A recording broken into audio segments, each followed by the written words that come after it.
Hi, everybody. This is Lilia Ronan from liliaronan.com and chef of Lily's Kitchen. And today's topic is kind of about the mistakes we made with budgeting last summer here in Israel and what we learned from those experiences that we're now applying this year in August. And I've just seen so many posts recently about what people are going to do in August financially when often we're still paying for childcare from the year, and we have to pay again double for childcare in August when we work, as well as finding the balance between vacation days and our vacation days, our husband's vacation days, and the kids' vacation days. Now, as an Olet, I don't have parents here that can help out, and a lot of us are in this situation. So I'm going to give you the things that I've learned, partly from speaking to financial experts like Susie Kahati, Debbie Sassoon, and all sorts of other people who I've learned to respect, who I've met, through my coaching business, and taken the things that I've learned from them and applied them to our life this year. And so far, we've been much more successful and more prepared to go into August. So what mistakes did we make last year, and what positive things are we getting this year? I'm going to start kind of with the mistakes we made last year. So we knew we were going to America in August. So we decided that we were going to save money and not send the kids to camp in July. So I was only going to work part-time and keep the kids home with me. Well, last year we had a war. And as emotionally stressful as that was, and being from the community of Tel Mond, where we also had the kidnapping and the death of our beloved Gilad, that emotional pain also translated into overspending because we were home and we were afraid to leave our yeshuv. So all of a sudden, where you might have thought it was cheaper, instead we were overcompensating, buying more art supplies, more things to do at home, more online shopping for things we were going to do in America. And, at least we got a pool membership. That was really smart, and we repeated that this year. So then we went to America, and there was like this release of tension, and of course the tension of watching the war on the screen. And I don't want to blame this on the war because it really would have happened either way. We didn't budget enough for taking a vacation out of the country, for going home and visiting our family. And we were just out of sync with how much parking and activities and things cost. So we ended up paying the price for months afterwards, having to hang on to that credit card debt it took us a good 4 or 5 months to really clean up the mess that we had made. So right then we made a plan for this year that we were going to do it differently. And it's not too late for you to even do it differently than you might have been stressing about doing now. But no matter what's happened so far, the most important thing is not to berate yourself and not to say, well, now I'm going to suffer for 4 or 5 months. Really look at that as a learning experience, see what worked and what didn't, and be kind to yourself. August is tough on everybody. So what did we do this year that's been really successful and that can translate across the board to other families? The first thing is we looked and saw where we got the greatest benefit for the least cost. And for us, that was absolutely our pool membership. We love to swim. All of our kids love to swim, and swimming lessons for the kids is always a top priority. And now we get to reap the benefits, and that 3 out of 4 of our kids swim. So it's really exciting to go to the pool, and it's something where once we have a membership, we can go for an hour, or we can go for an afternoon or a morning, and we have really a free day, basically. Now, the keys with keeping the pool cost effective were eating out, buying treats, and popsicles. So we used to always get a popsicle after the pool. And what I found is that I got less and less gratitude from the kids for the popsicle. And then all of a sudden it escalated to we want ice cream, or we want a different kind of treat. There was just, there stopped being an appreciation that, hey, this isn't expected. This isn't just what we get when we go to the pool. It's not included in the membership.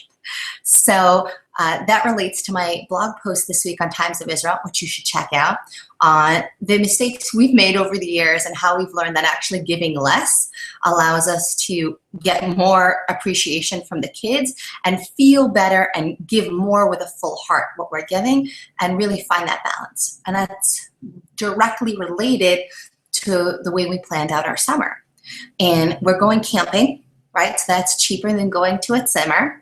And, you know, we had to fight against the urge to go buy lots of camping equipment and lots of coolers. Really, we had to look at the house and say, hey, we're only going for one night. There's a lot of things you can live without for one night. And then we used our points that we'd saved up to go to a hotel for one night. So now we have a 3-day vacation that's costing us the amount of the camping trip.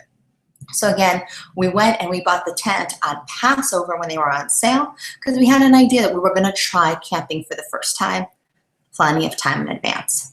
If you didn't get your tent ahead of time, don't worry, they're still on sale.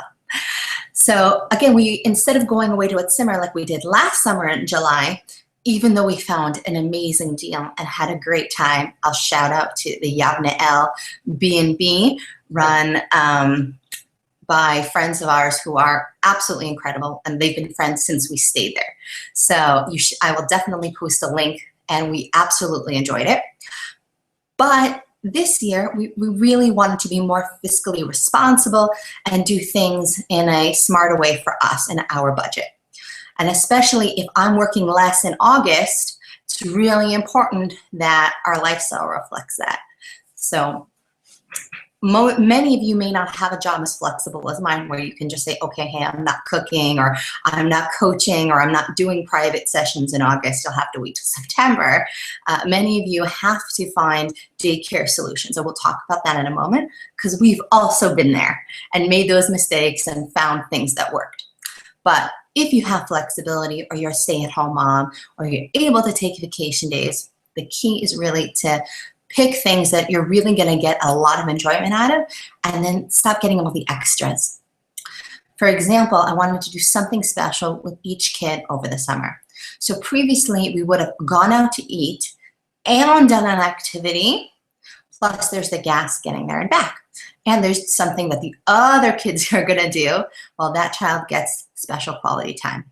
This year, scaled it way back. The other kids are fine. They don't need something special because one kid is getting something special. And that may be obvious to you, but we had to learn it the hard way. So, for example, this year I found great Groupon tickets for the Russian Ballet on Ice, taking one child, and we got a great deal on the tickets. We're not going out to eat first. We're not getting food after.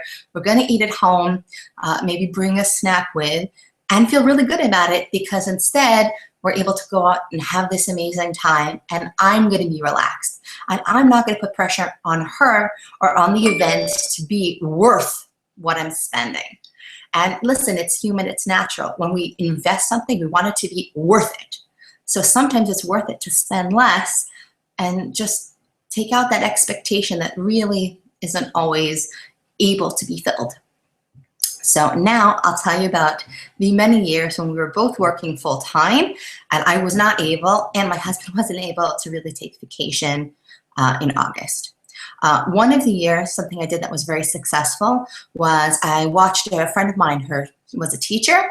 I watched her kids during the year for just an hour after school every day between when she got out and had to get home from where she taught. So, and then in August, you know, I kind of banked all these hours and she took my kids while I had to work. Now, again, that's something that you have to plan ahead for, but usually the best solutions are. If you're already in August and you're absolutely stuck for daycare, you can also think to the future school year. Is there somebody who could use my help when I have what to give and who can, in return, help me when I need help? And it's really important to build those relationships if you don't have family that you can lean on. The last thing that I want to talk about in terms of budgeting in summer, because again, I'm not the budget queen, I can just tell you from a health and balance perspective is actually the food. You know, when we're eating out more and we want to cook less, it's very easy to just rely on takeout. And I'm going to include on my website this week in my blog post coming out on Wednesday, that's tomorrow, 5 of my cheapest, healthiest, easiest recipes that will really give you a start on your own menu planning. Use 1 or 2 of them every week, and you'll watch that you'll bank that extra money for when you do want to order food from Lily's Kitchen or from somewhere else doing takeout without feeling, that you have a huge hole in your budget where really you could have been cooking, feeling guilty about it, and really losing that money that you want to be spending on something else. Thank you so much for tuning in. Check out lilyaronen.com for all of the recipes, Lily's Kitchen if you want to order out, and I'm really excited to just get to spend time with you and share all the wonderful balancing tips I got from the coaches that I get to meet and have a relationship with on a daily basis. And I'm looking forward to sharing and bringing you more ideas that I've learned from other experts and how I see them in terms of health, wellness, and balance. Have a great day and a wonderful summer.